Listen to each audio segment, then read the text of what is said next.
Nós estamos iniciando o nosso enfoque regional, tendo como nosso convidado, com muito prazer, o deputado federal do PT por São Paulo, Carlos Zaratini. O Zaratini já esteve aqui na programação da TV Prevê, quando deputado estadual. Ele que também já foi vereador na capital paulista e que agora nos honra com a sua presença. Muito obrigado, Zaratini, pela sua presença, deputado, e por estar neste momento de toda turbulência pelo qual passa este país, e em especial o seu partido.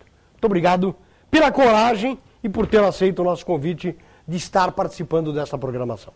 Samuel, eu quero te agradecer a toda a rede aqui por ter essa oportunidade e agradecer também aos ouvintes por poder ter a assistência deles durante esse programa. Bom, deputado, o que traz a Bauru de volta?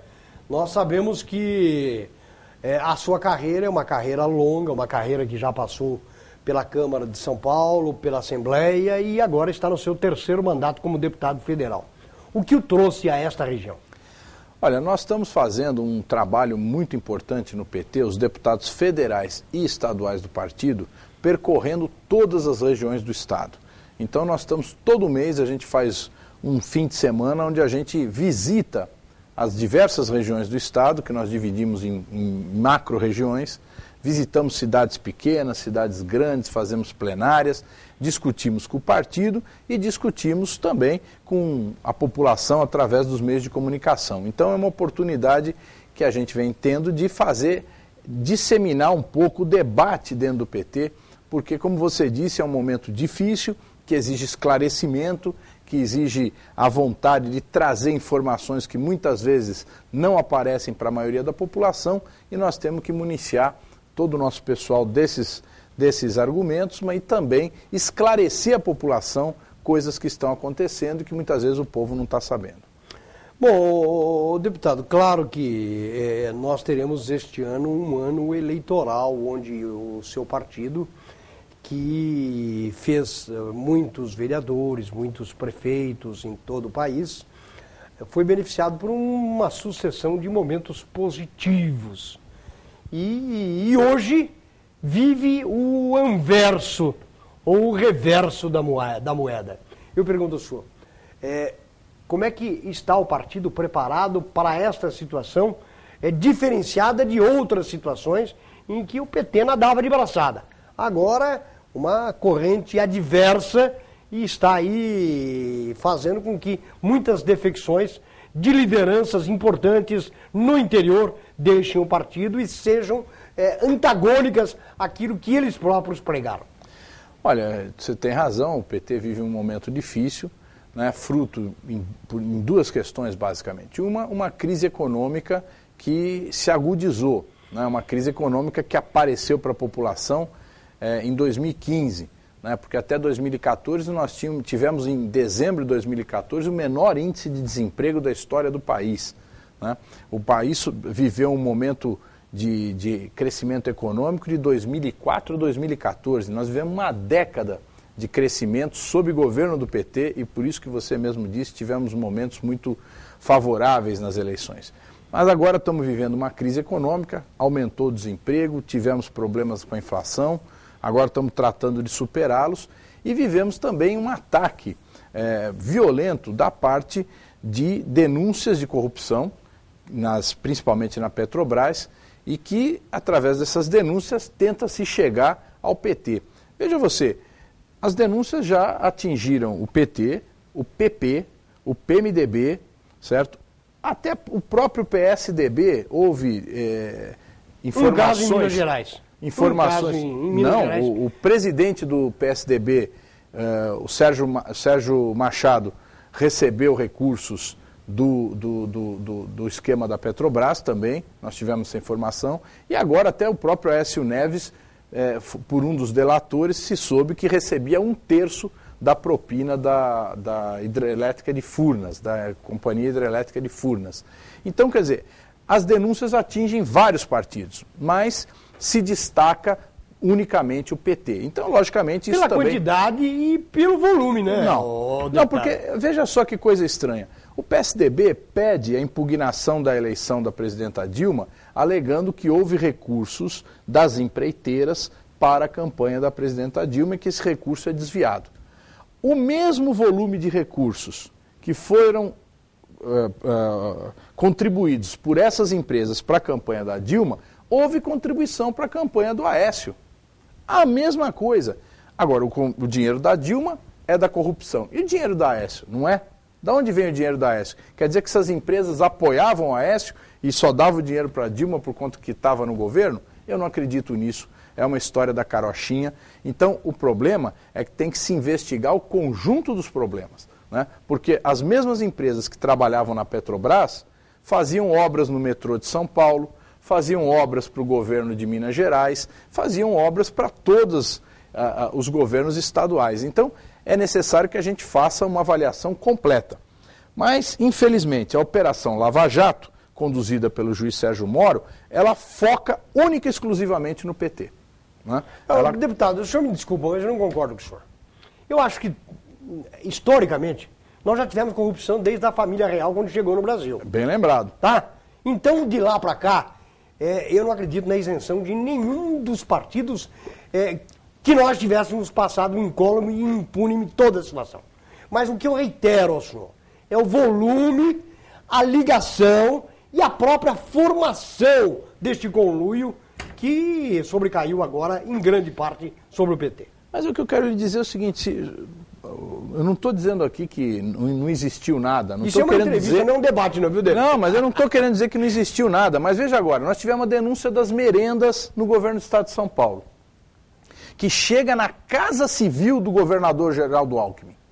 O chefe de gabinete da Casa Civil do governo Geraldo Alckmin está sendo investigado. Não foi preso até agora, certo? Os assessores do presidente da Assembleia Legislativa envolvidos, 2 assessores, mas ninguém sabia de nada e o Ministério Público do Estado de São Paulo não investiga com profundidade esse caso. Nós tivemos o caso dos trens do metrô de São Paulo, superfaturamento. Agora o Tribunal de Justiça de São Paulo decidiu que pode ser processado um único executivo da Siemens, mas não aprofunda a investigação sobre o sistema político. Ou seja, houve um conluio de empresas para superfaturar os trens do metrô e da CPTM, mas não houve, segundo essas investigações superficiais do Ministério Público, nenhuma intervenção política. Eu não acredito nisso. Eu não acredito nisso. Eu acho que tem que ser investigado. Então, eu quero dizer a você, se quer se falar em corrupção para valer no Brasil, vamos investigar tudo. Vamos passar limpo o Brasil. Vamos passar limpo todos os governos. Não vamos agora focar num, porque se faz luta política. Luta política é uma coisa, combate à corrupção é outra. Eu fui relator, Samuel, da lei anticorrupção. A lei anticorrupção, essa que pune as empresas, foi proposta pelo presidente Lula... Deputado, o senhor falou em denúncia. O senhor falou em denúncia e citou alguns casos. O senhor mesmo chegou a ser denunciado. A sua mulher chegou a ser denunciada. Isso, eu fui investigado por 7 anos. E essas investigações ainda não provaram nada contra o senhor e tão pouco quanto essas outras pessoas. Fui investigado. Quando o senhor cita que o Ministério Público pode ter focado mais um segmento político, isso, e sem ainda ter chegado a um julgamento, não é perigoso, deputado? Não, eu quero dizer para o senhor que eu fui investigado durante 7 anos pelo Ministério Público do Estado de São Paulo. E ao final de 7 anos não encontraram absolutamente nada e arquivaram a investigação, inclusive me deram um atestado, certo, por escrito, que é pena que eu não tenho aqui, que diz que nós não tivemos nenhum envolvimento em nenhum ato. Eu acho o seguinte, o Ministério Público tem que investigar, não pode demorar 7 anos, porque durante 7 anos eu fiquei com uma espada sobre a minha cabeça. O senhor e muitos, não é? Não é? Então, o Ministério Público abusa no Brasil. Abusa, porque investiga o tempo que quer e mantém as pessoas... Eu quero que se faça a investigação da Lava Jato, mas não quero que o juiz Sérgio Moro e aqueles promotores fiquem anos. Nós já estamos há 2 anos com a Operação Lava Jato. Mas nós já temos gente presa. Exato. Nós temos o ex-presidente do seu partido preso. Isso. Agora, por que não se julga? Por que estão se mantendo eles presos durante tanto tempo, exigindo que eles façam delação premiada? Isso nem na época da ditadura militar foi feito. Nem na época da ditadura militar se fazia o que está se fazendo hoje o seu juiz Sérgio Moro. Então, eu quero que se investigue. Mas a economia brasileira está sofrendo. A Operação Lava Jato paralisou a Petrobras, paralisou a indústria naval brasileira, paralisou a construção da usina nuclear de Angra 3, certo? Paralisou diversas obras no Brasil. Então, é possível o Brasil ficar esperando o juiz Sérgio Moro concluir as investigações até o dia de São Nunca? Não. Nós precisamos resolver o problema. Puna-se quem a justiça achar que tem que punir, certo? Faça o julgamento. Nós vamos respeitar o julgamento, porque nós vamos respeitar a justiça. Agora, vou dizer ao senhor, o povo brasileiro e o Brasil não podem sofrer por conta disso.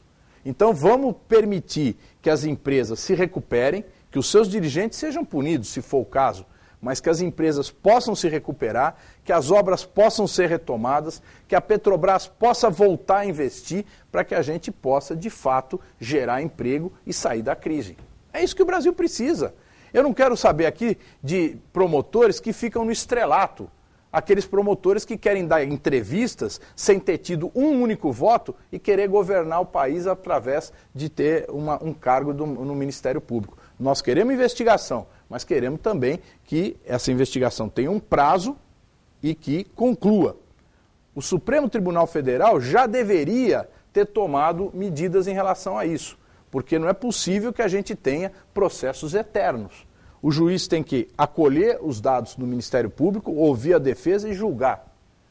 Condena, não condena e se passa para a etapa superior. Mas não isso que nós estamos vendo hoje. É por isso que essas medidas protelatórias, claro que na própria justiça existe o contraditório, mas essas medidas protelatórias é que ajudam aos réus a aumentar a dilação deste prazo. Eu estou defendendo que haja a investigação tenha um prazo. Quem está fazendo, no caso, a protelação é a própria o Ministério Público. Mas tá fazendo... Não é a defesa. Quem está fazendo a protelação é o Ministério Público, que não conclui as investigações.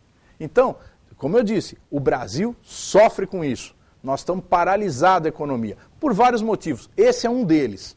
Existem outros, sem dúvida nenhuma. Mas a Operação Lava Jato, é um problema que ataca o país, certo? Nós estamos sofrendo por causa disso e nós temos que debater isso. Queremos sim que haja investigação e punição se for o caso, mas que não pare o Brasil.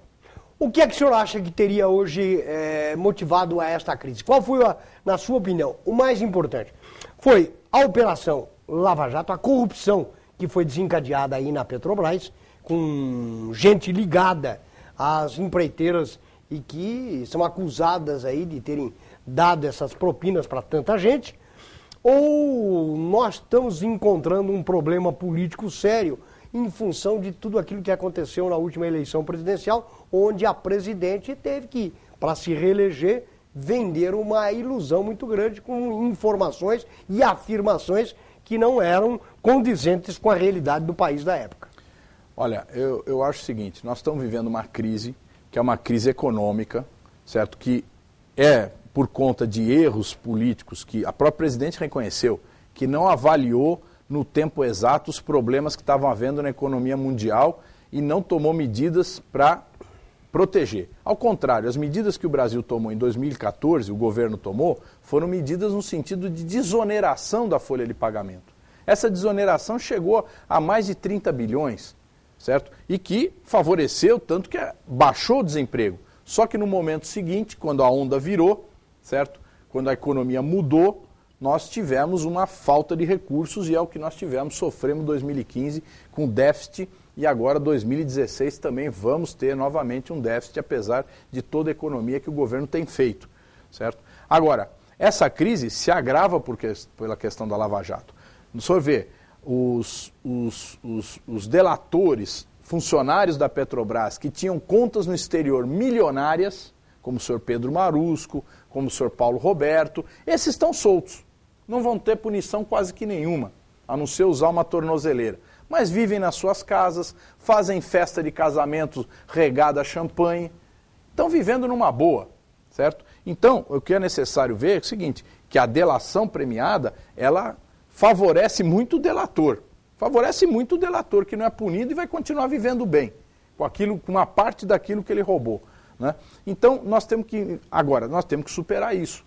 Nós temos que ir para frente, o Brasil precisa ir para frente. Precisamos corrigir a economia, né? E no meu modo de ver, não é só o programa de ajuste fiscal, nós precisamos também de medidas, e nós temos dito isso à presidenta Dilma, no sentido de que o Brasil retome o desenvolvimento, que a gente possa retomar o programa Minha Casa Minha Vida, que é geração de emprego, que é dinheiro não só para construir a casa popular, mas também para gerar um emprego em toda a cadeia da construção civil. Nós precisamos retomar os investimentos na Petrobras, né, porque o petróleo no Brasil, o senhor vê, a Chevron, a Shell, as grandes multinacionais do petróleo estão todas em crise, demitindo o trabalhador. A Petrobras, apesar de toda a situação que existe em torno dela, dentro dela, ela até agora não demitiu trabalhadores. Por quê? Porque nós temos uma verdadeira mina de ouro, que no caso é de petróleo, que é o pré-sal, onde o custo de produção de um barril de petróleo é de $8, bem inferior aos $30 que está no mercado mundial.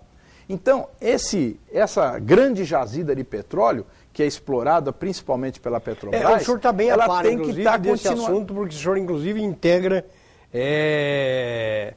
um setor que analisa essa situação. Hoje, o custo do pré-sal, o senhor está dizendo que fica em torno de... Está mais barato do que a extração de petróleo em baixa profundidade?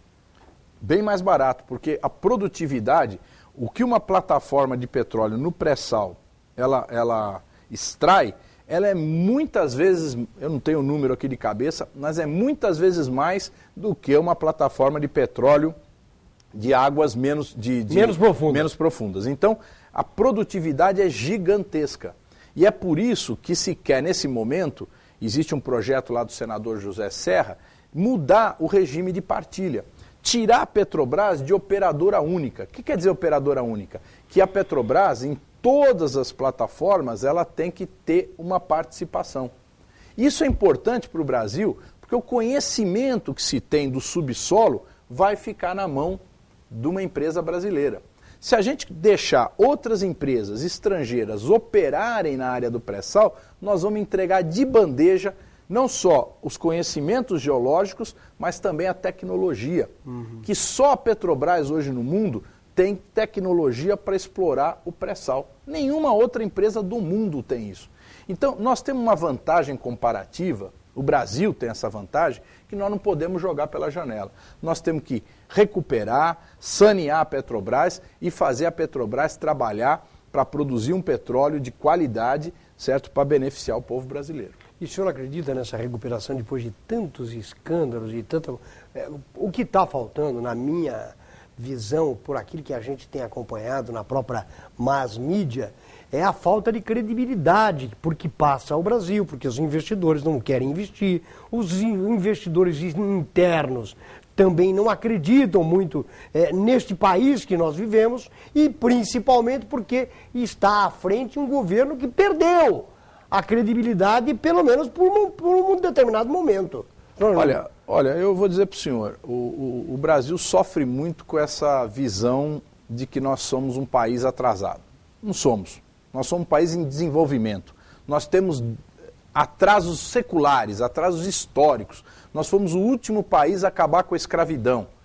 Até recentemente a empregada doméstica não tinha o mesmo direito de todos os trabalhadores. Então, nós temos um atraso na educação, na saúde, mas também nós somos ousados.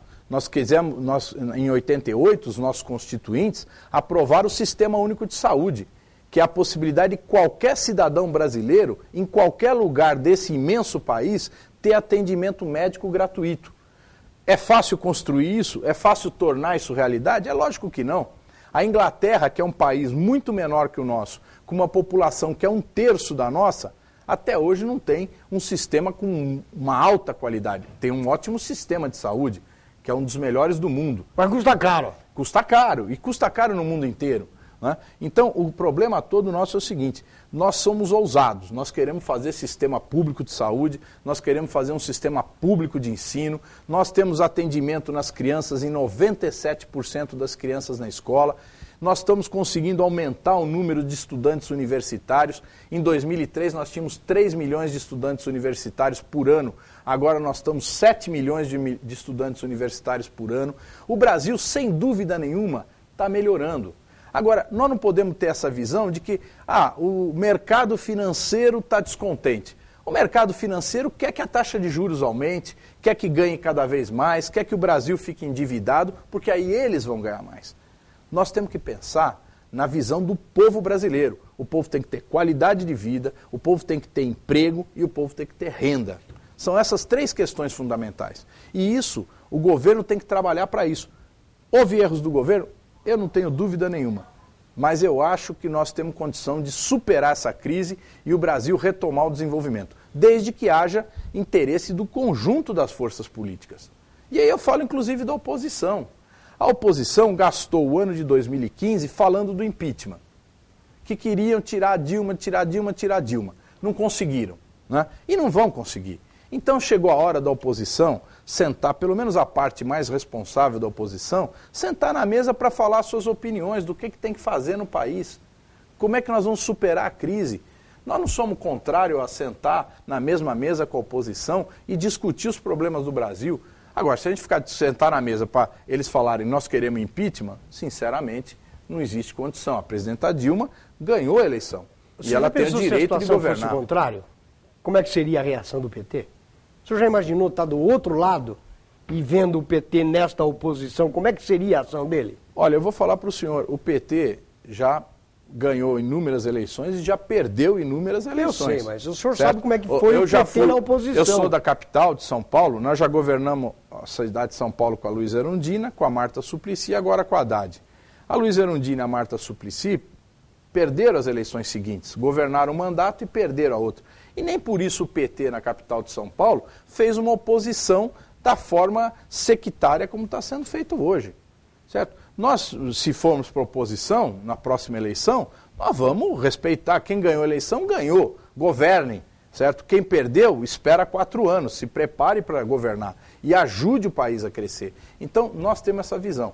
Se evidentemente nós seríamos oposição. Mas nunca oposição que questionasse permanentemente o resultado da eleição, como está fazendo o PSDB. Deixa eu perguntar mais uma coisa. Hoje, o ex-presidente Lula está sendo alvo aí de investigações e por conta de assuntos que o Brasil inteiro já sabe. O senhor acha que esta investigação tem mais cunho político do que outra coisa? Total cunho político. Porque o presidente Lula está sendo investigado por conta de coisas que foram feitas depois que ele deixou de ser presidente. Ele visitou um apartamento, decidiu não comprar o apartamento e está sendo acusado de ter visitado o apartamento. Acho que muitos dos nossos ouvintes, ao Mas não é isso que a justiça está dizendo. Mas a justiça até agora não disse nada. A justiça não disse nada. As informações que aquilo que o inquérito está demonstrando. Não é bem essa colocação. Mas precisa ter provas. A justiça não disse nada. Aí o presidente Lula foi num sítio em Atibaia. Mas qual é o problema de um cidadão que não é mais presidente? Eu digo mais. Eu digo mais. Esse sítio ele podia chegar, se for dele ou não, não me interessa, não sou eu envolvido, mas se ele chegasse, o sítio é meu, eu comprei, eu ganhei, teria menos, acho que, barulho do que estão fazendo. O senhor não acha isso? Se ele falar, eu comprei esse triplex, e daí? Mas ele não comprou. Eu ganhei, uma construtora me deu, e daí? Qual o problema? Mas olha, o apartamento ele já demonstrou que não é dele. Mas o teu sítio não é dele. Mas se fosse. Então o que o senhor quer que diga? Que é dele? Se fosse. Mas não é. Acho que teria menos problema. Mas não é. Do que eles estão querendo descobrir. Mas o problema é que não é dele.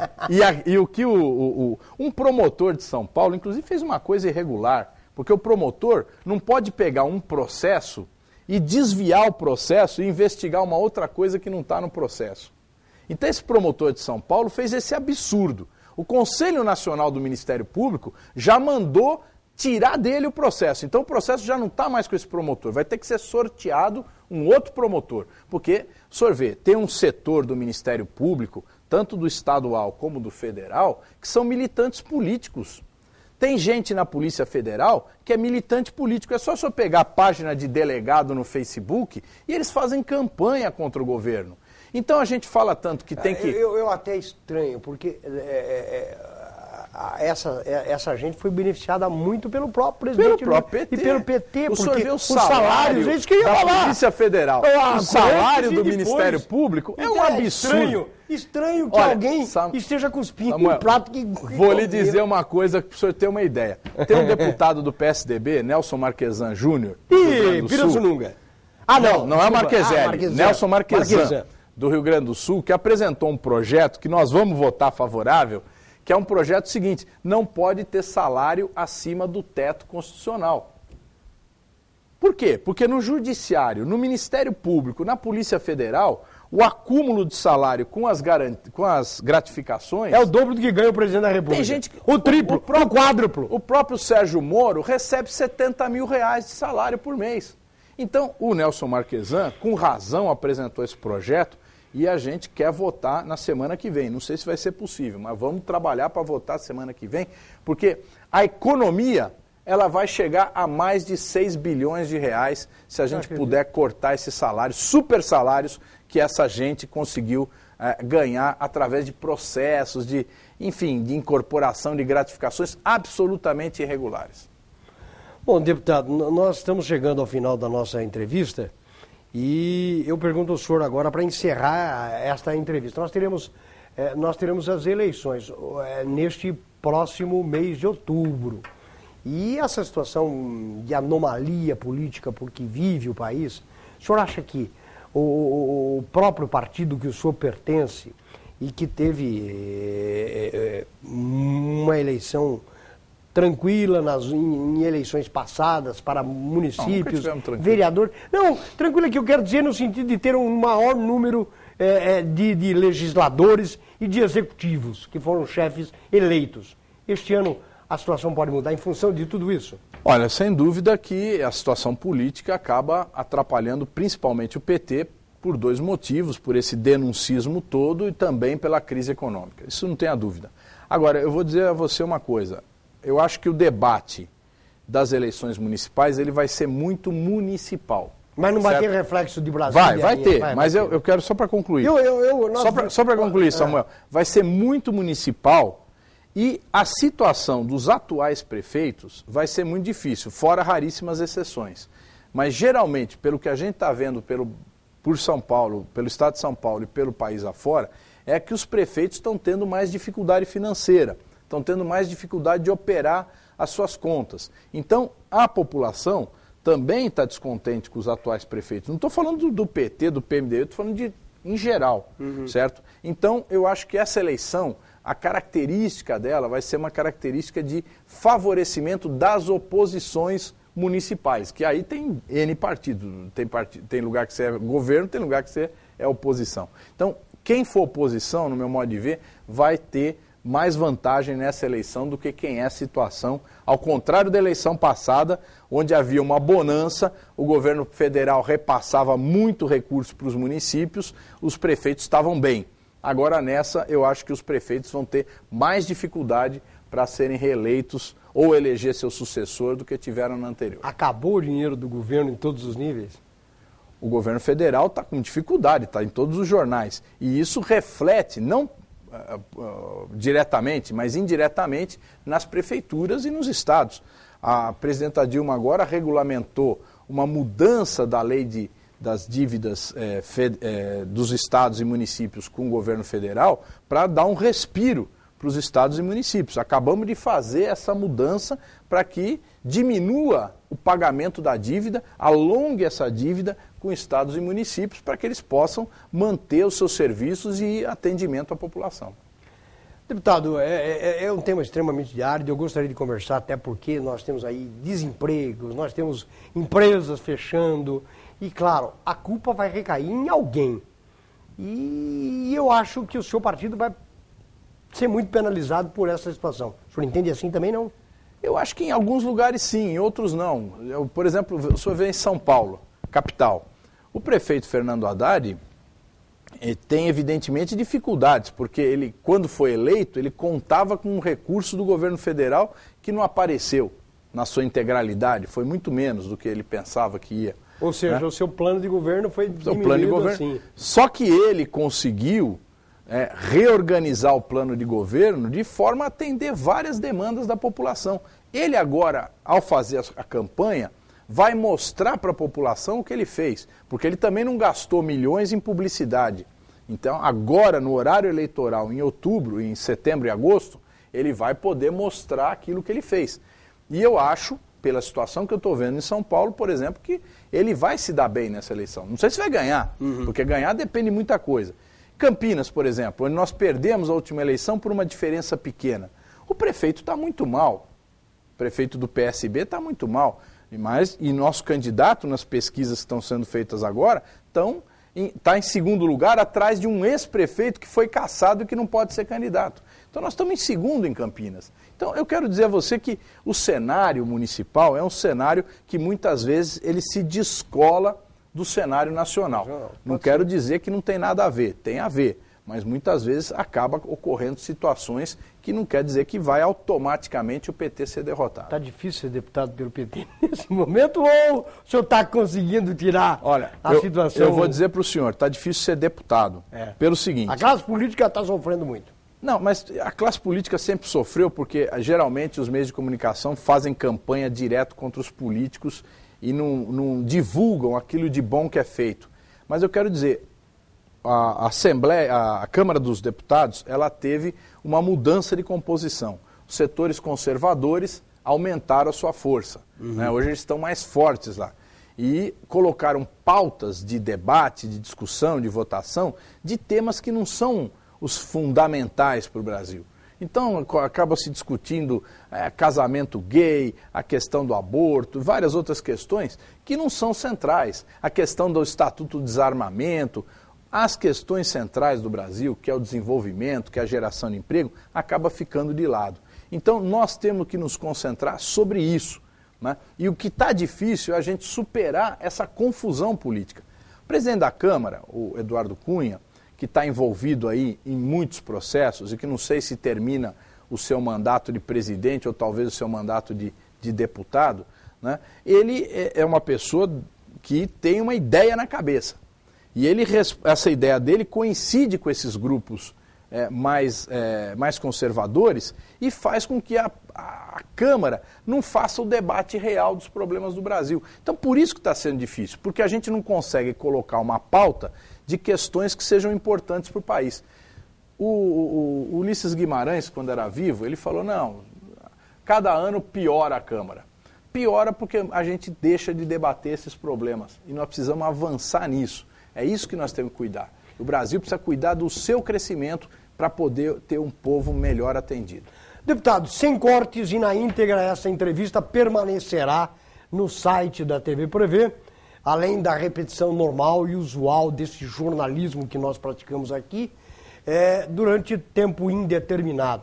O senhor e qualquer telespectador poderá acessar essa entrevista em qualquer momento, em qualquer hora, em qualquer parte do planeta, sem custos, sem ter que ter qualquer artifício, artimanha para poder acessar pelo celular, pelo computador ou por qualquer instrumento que possa poder ouvir, inclusive, aquilo que o senhor teve para colocar. Muito obrigado pela sua presença. Obrigado, eu queria agradecer essa oportunidade, parabenizar pelo trabalho que a TV Prevê, a Rede Prevê faz, né? Agradecer também aqui a recepção que nós tivemos aí da nossa vice-prefeita, da Estela Almagro, né, do nosso vereador Sandro Bussola e do presidente do PT de Bauru, o Cláudio Gomes. Agradecer a todos eles e agradecer aos ouvintes que nos deram essa atenção e essa oportunidade de debater. E parabéns mais uma vez pelo trabalho que vocês Muito obrigado, fazendo. Eu tive a honra e o prazer de ter como entrevistado do nosso jornalismo, neste nosso enfoque regional, o deputado federal Carlos Zaratini,